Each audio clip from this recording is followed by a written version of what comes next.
বাজে 3:30 গড়িয়ে 4টে বাজতে যায়। বৃষ্টি একটু যেই থেমেছে আমার ছানাপোনা সব এসে গেছে। ওই দেখো বৃষ্টিতে ভিজে কাক হয়ে এসেছে। দাঁড়া বাবা দাঁড়া। আজকে নিউজ চালাইনি, নিউজ দেখতে ভালো লাগছে না। দশটা আবার উঠবে ঘুমাবি, নিউজ দেখতেও যেন আর ভালো লাগছে না। আমরা গরিব মানুষ, আমাদের কিছু দাম নাই, উল্টে ভয় আছে। ভয় ওই ভয় না, জানের ভয়, অন্য সব বলা যাবে না। তোর বাবা আজকে এত রেট করে উঠলো, অনেক ভালো। তোর বাবা মনে আজকে বাজারে জব করবে, ও মা আবার দেখি বাজারে গেল।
পায়রাকে একটু চাল দিই বুনোর বাবার থেকে ছেড়ে। আমার চালটা শেষ হয়ে গেছে, বুনোর বাবাকে টাকা দেওয়া হয়ে গেছে, চাল নিয়ে আসবে 2 কিলো। টাকা দেওয়া হয়ে গেছে, যদি এখানে নাও পায় তাহলে সন্ধ্যেবেলা নিয়ে আসবে।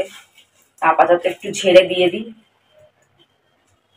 বুনোর বাবার কথা শোনো, একটা নাকি বুনোর জন্য রাখি, একটা নাকি ভোলে বাবার জন্য। আমি বললাম গণেশ বাবা লোকনাথ বাবা তাদের কই? বলে ও সব ভগবান এক। তা আমি বললাম তাহলে ঘরে রেখেছিস কেন এতগুলো ভগবান? তাহলে সব ভগবান এক যখন।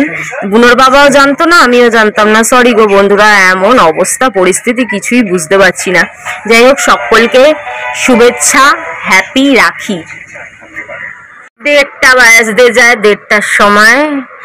এতক্ষণ আমি পুরোই উপোস, খালি পেট, পুরাই খালি পেট। বুনোর বাবা একবার চা খেয়েছে তাও। দেখো কয়টা বাজে ঘড়িতে, 1:10 বাজে, 1:10। আজকে ও রান্নাবাড়ি সেরম কিছু নাই। এই যে আমার পায়রার 2 কেজি চাল চলে এসছে। 2টো বাজতে যায়, বুনোর বাবা আবার গেল তো গেল, আর আসে না। ওই সেক্রেটারির বউ ডেকেছেন, কেন ডেকেছেন জানি না। যাই হোক, গেছে তো গেছে। আর বুনোর বাবা আড্ডা মারতে পারলে আর অনেককে সঙ্গে পেলে তাহলে তো আর খুঁজেই পাওয়া যাবে না। 2টো বাজতে যায়। বুনোর ভাতটা মেখে দেবে, তাহলে তো আমি খাওয়াবো। আমি আবার মাপটা অতটা বুঝি না, বুনোর বাবা যেটুকু মেপে দেয় আমি সেইটুকুনি খাওয়াই। দেখো 1:45 বাজে, এখনো কি চলছে আমিও জানি না, ভগবানই জানে। একটু খিদে পেয়েছিল তাই দই ভাতটা পুরোটাই খেয়ে নিয়েছে। 1 ছিটা, ওই যে দেখো 1 ছিটা রাখা। তো আমার 2টো কাক আছে যে দই ভাত খেতে খুব ভালোবাসে, তার জন্য আমি আবার একটু গরম ভাত দিয়ে একটু দই দিয়ে মেখে দিয়ে আসি। বেচারা ওরা দই ভাত খাওয়ার জন্য 2টো মিলে বসে থাকে। আজকে রাখি পূর্ণিমা, সবার পুজো হচ্ছে। মনের অবস্থা এমন, রাখি ঠাকি সব ভুলে যাচ্ছি, কিছুই ভালো লাগছে না। গরম ভাত করে বাবাই, বাবা এর জন্যই মাখার কাজটা বুড়োর বাবার, বুঝলা? নাহলে আমি যদি খাওয়াতে পারি, আমি মাখতেও পারি, কিন্তু আমি গরমটা ধরতে পারি না। এটা আবার অভ্যাসের ব্যাপার আছে। আমার ঠাকুমাকে দেখতাম, মুড়ি সর্বনাশ, ধোয়া উঠছে, আগুন মানে সে ধোয়া উঠছে, সেই জিনিসও হাত দিয়ে ধরে ফেলতো। দেখেছি না, আমরা ভিডিওতে দেখেছি, গরম তেল থেকে চপ হাতে করে উল্টাচ্ছে, এরকম ভিডিও তো দেখেছি।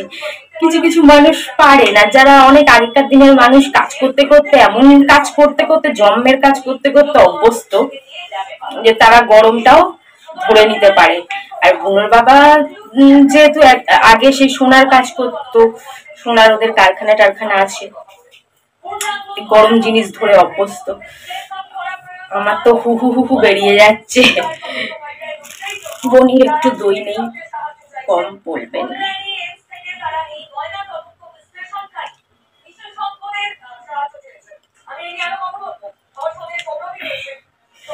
চলো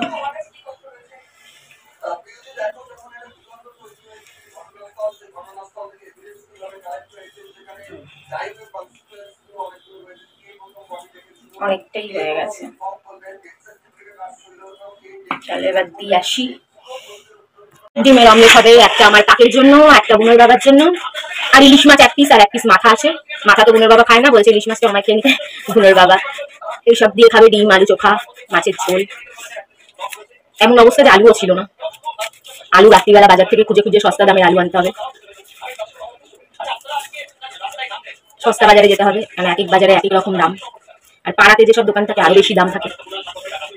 একটু খুঁজে খাজে আলু থাকলে আর একটু ভালো হতো। আমারও ভালো লাগে আলু চোখা খেতে।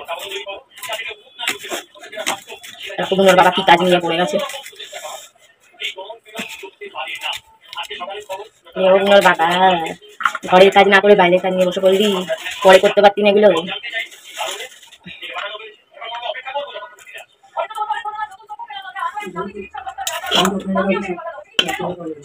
কারেন্টের খবর কবে হয়?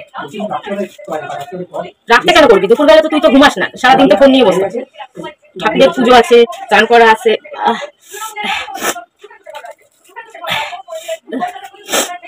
আরে বাবা নাকে কানে চোখ, কি ঝাঁজ! পেঁয়াজেরও ঝাঁজ আছে। পুষতে পেঁয়াজ, তারও ঝাঁজ কত হয়। ছোটা প্যাকেট বেড়া ধামাকা, ব্যাস এইটুকুনি যথেষ্ট। পেঁয়াজ টক টক করে জল করতেছে। মুক্ত করো ভাই আপনার মাঝে শক্তি ধরে নিজের কাজে যায়। মুক্ত করো ভাই সংকোচেরই বিফলতা নিজের। বাবা না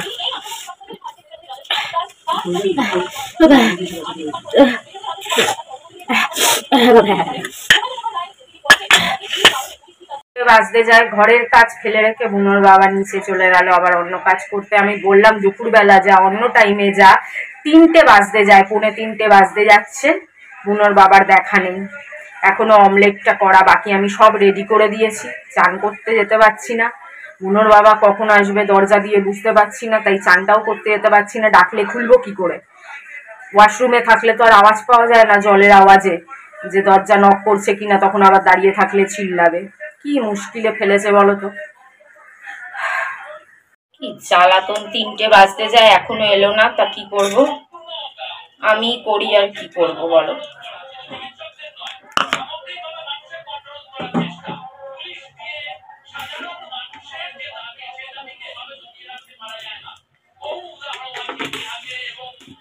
তুই অন্য কাজ করবি পরে কর, নিজের ঘরের।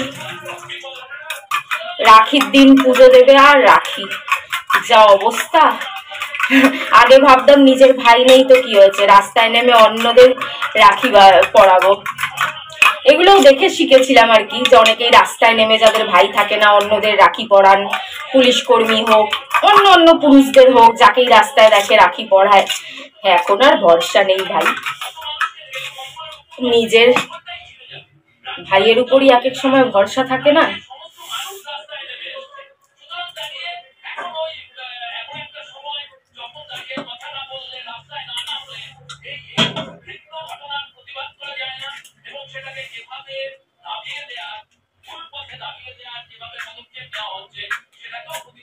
বর্ষাকালে দেশলাই গুলো জ্বলতে চায় না,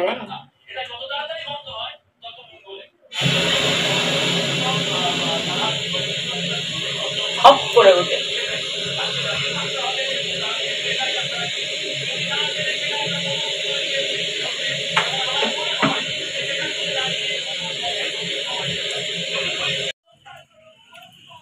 এটা কাকের জন্য পেঁয়াজ ছাড়া, 1 টুকরো পেঁয়াজ চলে গেছে।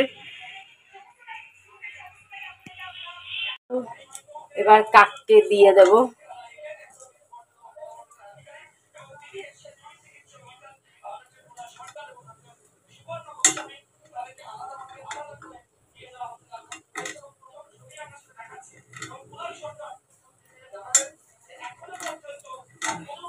এবার এগুলো কাককে দিয়ে দেবো, কিছু একটা করে নিয়ে যেতে হবে।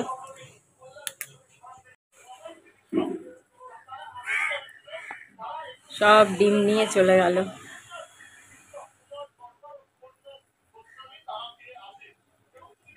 চলো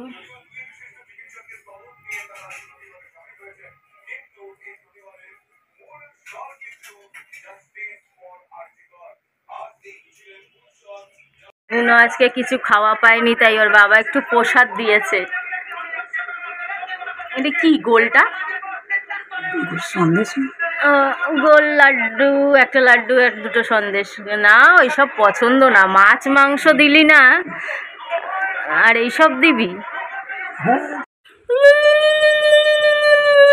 বাবা রে বাবা, ওই সরু হাড্ডিতে রাখি পরানো হলো গো। আগে ওই বাড়িতে কে পড়াতো বাবা? ওই বাড়িতে সেই পাখি বলে একটা মেয়ে ছিল না, মাঝে মাঝে আমার প্রথম চ্যানেলের ভিডিওতে আসতো, সুন্দর দেখতে বাচ্চা মেয়েটা, ওকে রাখি পরাতো। এখন আর কেউ নেই, তাই বাবার হাতেই রাখি পরে নিল ছেলে। ও আর নাখি, নাখি গো নাখি। হ্যাঁ দেখো কি পড়েছে, দেখো। আবার হাঁটবে না, না দেখিস হাঁটার সময় ল্যাংড়াবে বন্দা। তুই যেরম ভাবে পড়িয়ে দিলি আমার মনে হয় না উঠে হাঁটতে পারবে।